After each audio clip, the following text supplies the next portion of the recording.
Adik-adik, kita lanjutkan pada part 4 atau bagian 4, yaitu work for what atau bekerja untuk apa. Di dalam materi ini, saya akan menjelaskan secara berurutan hal-hal yang terkait dengan untuk apa kita bekerja. Pemikiran secara umum dikatakan bahwa orang bekerja itu pasti untuk uang. Karena kita juga sebagai seorang faktor produksi di dalam teori ilmu ekonomi, bahwa kita menawarkan jasa kita kepada perusahaan atau kepada institusi yang lain, dengan timbal kita akan mendapatkan jasa yang bernama uang. Kita akan mendapatkan uang dari hasil pekerjaan kita. Pada pembahasan ini tentang untuk apa kita bekerja, nah, ada beberapa yang saya bahas. Yang pertama adalah kelas menengah ke bawah, mereka bekerja untuk uang, dan kelas elit uang bekerja untuk mereka. Mungkin yang pertama saya bahas adalah bagaimana kelas menengah bekerja. Jadi, kelas menengah bekerja sebagaimana pemahaman kita sebagai seorang misalnya milenial, sebagai anak muda, pemahaman kita adalah bahwa setelah selesai di perguruan tinggi, maka target kita adalah bagaimana apply a job atau bagaimana melamar pekerjaan. Itu hal yang biasa atau itu hal yang lumrah di dalam kehidupan kita. Maka dari itu ada beberapa gambaran yang saya akan jelaskan, yaitu bagaimana kelas menengah ke bawah bekerja. Jadi yang pertama siklusnya seperti ini, adik-adik sekalian. Jadi tadi setelah apply a job, dia bekerja. Setelah mendapatkan pekerjaan, tentunya setelah dapat uang dari hasil pekerjaannya, maka diharapkan dari pekerjaan tersebut bisa mengumpulkan uang untuk digunakan menikah, atau dengan bahasa kita bahwa kita butuh namanya uang panai dalam versi Bugis Makassar. Setelah menikah, maka hal yang pertama dipikirkan adalah bagaimana mencicil rumah. Ketika dianggap pendapatan sudah cukup untuk mencicil rumah yang sederhana. Ketika pendapatannya meningkat, dia mencoba untuk mengupgrade dirinya dengan mencicil rumah yang jauh lebih besar. Di sini semakin tinggi pendapatan, maka gaya hidupnya juga semakin tinggi. Dalam hal ini, dia mencoba untuk mencoba gaya hidup yang selama ini yang dia belum pernah nikmati. Setelah tadi cicil rumah, kemudian ya rumah yang lebih mewah, yang lebih besar, mobil yang lebih baik, yang lebih update misalnya. Nah, hal tersebut, seluruh pendapatan akan masuk ke dalam aset-aset tersebut.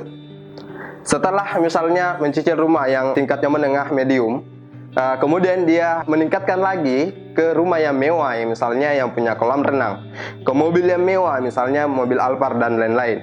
Nah, semua pengeluaran itu dikeluarkan untuk menikmati pendapatan-pendapatannya dan show kepada publik bahwa saya sekarang adalah success people. Show ini juga kemudian diakui oleh publik bahwa dia adalah orang yang betul-betul sudah sukses. Karena dilihat dari perubahan-perubahan yang terus terjadi dari tahun ke tahun yang begitu cepat. Karena obsesi tentang opini publik tentang sebuah kesuksesan, maka ternyata dalam hal ini tidak menyadari apa yang dilakukannya selama ini, pengeluaran yang begitu banyak, pembelian aset yang bukan aset menurut Bapak Tum Desen Waringin. Nah, kemudian di akhirnya ada utang yang begitu banyak yang tidak bisa dibayarnya. Atau dalam hal ini ketika misalnya ada sesuatu yang terjadi, maka utang baik itu mobil, kemudian kartu kredit, kemudian utang-utang yang begitu banyak tidak bisa lagi diatasi. Nah, apa yang menjadi poin dari kelas menengah ke bawah ini adalah dia bekerja untuk uang dan sangat mendambakan yang namanya pertunjukan kepada publik bahwa dia adalah orang yang sukses. Maka dari itu, poin ini tentunya kita harapkan itu tidak terjadi pada milenial yang cerdas finansial. Tapi ini menjadi pengetahuan bagaimana seharusnya bersikap untuk tidak bersikap sebagaimana kelas menengah ke bawah dalam bekerja. Bagaimana dengan pola kerja kelas menengah ke atas, atau dalam hal ini orang-orang yang sudah memiliki pemahaman literasi finansial? Nah, kita akan mencoba juga mengurai secara siklus. Sebagaimana tadi saya uraikan secara siklus pula. Jadi pertama adalah orang yang cerdas finansial, dia betul-betul mencoba memanage kehidupannya, memanage keuangannya, dimulai pasca dia keluar dari universitas misalnya. Nah, setelah mendapatkan pekerjaan, kemudian hal yang sama sebagai seorang manusia normal, setelah mendapatkan pekerjaan maka prioritasnya adalah menikah, mencari istri atau mencari suami. Nah, setelah menikah, dalam pola ini, setelah dia menikah, kemudian dia mencicil rumah. Tapi rumah apa yang dicicil? Dia pilih rumah yang sangat sederhana.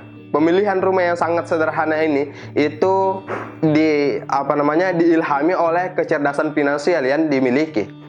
Maka dari itu, ketika dia memilih rumah yang sederhana dan setelah mendapatkan pendapatan atau ketika pendapatannya meningkat, dia tidak tertarik untuk segera membeli rumah yang jauh lebih besar atau membeli kendaraan, misalnya kendaraan-kendaraan yang tidak produktif. Dia tidak tergoda itu. Tapi yang dilakukannya adalah dia mencoba untuk mengeluarkan pengeluaran yang berkaitan dengan investasi. Misalnya investasi di rumah kos atau investasi di usaha-usaha yang lain.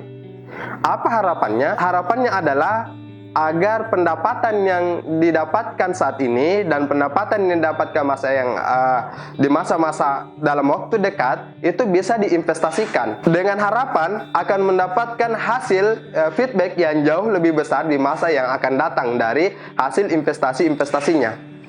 Jadi dari hasil investasi itu dia tidak lagi bekerja, tetapi dia mendapatkan pendapatan dari uang yang dimilikinya. Atau dalam hal ini boleh dikata money work for us atau uang bekerja untuk kita. Jadi intinya di sini adalah dengan model seperti ini, dengan tetap pada posisi kemampuan bertahan hidup dengan sederhana, kemampuan bertahan hidup sederhana, hal tersebut bisa menjadikan ia untuk mendapatkan passive income di masa yang akan datang jauh lebih besar. Jadi itu tentang siklusnya.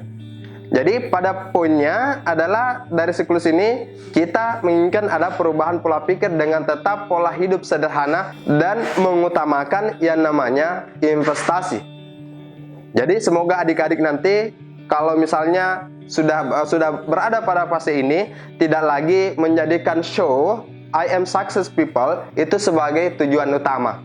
Tapi dijadikan adalah bagaimana saya berinvestasi agar di masa-masa yang akan datang saya tetap mendapatkan penghasilan tanpa harus bekerja. Oke, adik-adik kita lanjutkan pola keuangan orang kaya, miskin, dan menengah. Jadi di dalam materi ini saya akan memberikan contoh, misalnya ini berkaitan dengan pola ya. Beda dengan jumlah pendapatan. Jadi kita akan berbicara tentang pola. Jadi sebagai contoh misalnya, pola keuangan orang miskin. Pemasukannya itu 50 juta per bulan misalnya. Ini kita berbicara tentang pola. Bukan kita berbicara tentang tingkat pendapatan. Jadi contohnya adalah pendapatannya sebesar 50 juta. Tetapi apa yang ada dalam pikiran mereka? Pikiran mereka adalah bagaimana menikmati hidup. Jadi semua pendapatan itu digunakan untuk memperlihatkan sebagaimana yang saya sebutkan tadi, bahwa to show. Jadi uang 50 juta itu bisa habis dalam sebulan. Mengapa demikian? Karena dia akan menunjukkan diri bahwa saya mampu, saya sukses, saya memiliki segalanya. Maka apa yang dilakukannya, misalnya sewa apartemen, ya tempat tinggalnya adalah di tempat elit. Angsuran mobil yang mahal misalnya. Kemudian kalau di sini saya gambarkan misalnya pajaknya 15 juta, apartemennya 16 juta, pakaian 3 juta, asuransi 1 juta, tagihan telepon, gold, dan lain-lain. Itu semua pokoknya dihabiskan 50 juta itu. Penghasilan 50 juta, pengeluaran 50 juta. Karena dia mengatakan bahwa nikmati gaji yang dimiliki selagi ada penghasilan yang bisa dinikmati. Itu adalah polanya. Bukan tentang pendapatannya, tapi tentang polanya dalam mengatur keuangannya. Oke, kita lanjut pada kelas menengah. Sama yang saya bahasakan tadi sebelumnya, bahwa misalnya kelas menengah punya pendapatan 20 juta per bulan. Apa yang dilakukan oleh kelas menengah? Dia akan misalnya bayar pajak, kemudian asuransi, kemudian tagihan telepon, kemudian makanan dan listrik. Tapi di sini ada tanda kutipnya, kewajiban cicilan rumah dan mobil. Jadi kelas menengah, sebagaimana saya bahasakan tadi, dia akan terus menambah pengeluaran misalnya di properti atau misalnya di kendaraan agar bisa terlihat elit. Karena dia adalah kelas menengah yang baru. maka semua keuangannya itu dibelanjakan untuk menambah aset, tapi dikira aset, padahal bukan aset sebagaimana definisi Tumdasan Waringin. Jadi itu dikira aset, misalnya penghasilan 20 juta dan pengeluaran 20 juta. Nah, hal ini tentunya membuat kita sebagai milenial berpikir kira-kira bagaimana cara mengelola keuangan yang baik. Kita sebagai milenial tentunya kita tersadar bahwa pola keuangan ini setidaknya kita pelajari hari ini dan kita aplikasikan suatu saat nanti ketika kita sudah menjadi pengambil kebijakan dalam kehidupan kita. Oke, jadi misalnya kelas menengah membeli kewajiban yang mereka pikir aset. Bagaimana pola keuangan orang kaya? Nah, orang mapan atau orang kaya itu membeli aset. Dalam hal ini, aset yang dianggap aset itu adalah yang bisa menghasilkan. Misalnya pendapatannya 10 juta. Kalau tadi contoh orang miskin 50 juta, menengah 20 juta, dan kaya 10 juta. Jadi orang yang kaya ini di dalam hal dalam hal pengelolaan keuangan ini adalah, misalnya dia punya penghasilan 10 juta. Ada pajak misalnya dia bayar 3 juta. Kemudian konsumsi seminimal mungkin 2,5 juta. Dan dia berinvestasi sebesar 4,5 juta. Atau bisa dikatakan bahwa dia berinvestasi sebesar 45% dari pendapatannya. Nah, hal ini tentunya pendapatan 45% ini, 4,5 juta ini, ketika misalnya dia diinvestasikan, misalnya cicil rumah kos, atau misalnya bikin usaha, atau misalnya investasi di saham, maka hal tersebut yang bisa menambah pendapatan jauh lebih besar dibandingkan dengan pendapatan kelas menengah tadi. Walaupun pendapatannya hanya sebesar 10 juta. Jadi pola keuangan ini tidak melihat seberapa besar pendapatan yang didapatkan, tapi bagaimana proses pengelolaannya. Bagaimana agar uang yang kita kelola itu bisa bermanfaat secara maksimal. Ada yang baru-baru ini saya baca bahwa namanya utilitas, atau dalam teori ekonomi, utilitas itu adalah kepuasan. Jadi kepuasan seseorang adalah ketika dia memiliki utilitas yang tinggi. Utilitas yang tinggi dipengaruhi oleh konsumsi yang tinggi pula. Jadi hal tersebut menurut saya, teori ini bukanlah suatu hal yang benar.